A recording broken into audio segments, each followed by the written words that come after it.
സുൽത്താൻ ബത്തേരി ജെയിൻ ടെമ്പിളിൽ നിന്ന് 9 മണിക്ക് ഇറങ്ങി. അവിടെ നിന്ന് 10 കിലോമീറ്റർ ദൂരത്തിലാണ് ആയിരംകൊല്ലി.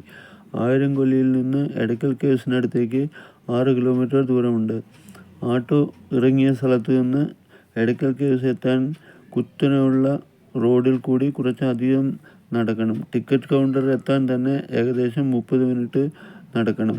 പകുതി വഴി എത്തുമ്പോൾ തന്നെ നല്ല ക്ഷീണമായി. മുമ്പോട്ട് പോകാൻ ബുദ്ധിമുട്ടായി തുടങ്ങി. കയ്യിൽ കുടിവെള്ളം പോലും കരുതിയിരുന്നില്ല.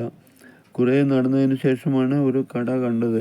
അവിടെ അന്വേഷിച്ചപ്പോൾ നേരെ കാണുന്ന ഒരു മല ചൂണ്ടിക്കാണിച്ച് അതിൻ്റെ അടുത്തേക്ക് എത്തണമെന്ന് പറഞ്ഞു. അവിടെ എത്തിയാലും പിന്നെയും കുറേ അധികം സ്റ്റെപ്സ് കയറിയാലേ കേവ്സിൽ എത്താൻ പറ്റുകയുള്ളൂ എന്ന് പറഞ്ഞു. അപ്പോൾ തന്നെ ഈ സ്ഥലം ആരോഗ്യവാന്മാരായ ചെറുപ്പക്കാർക്കും മധ്യവയസ്കർക്കും മാത്രമേ പറ്റുകയുള്ളൂ, എന്നെപ്പോലെ പ്രായമായവർക്ക് പറ്റില്ല എന്ന് തോന്നി.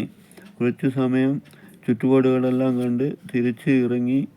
മെയിൻ റോഡ് എത്തുമ്പോഴേക്കും സമയം 11 മണി. അടുത്തതായി അമ്പലവയൽ പൂപ്പൊലി പ്രദർശനം നടക്കുന്നിടത്തേക്കാണ് പോയത്.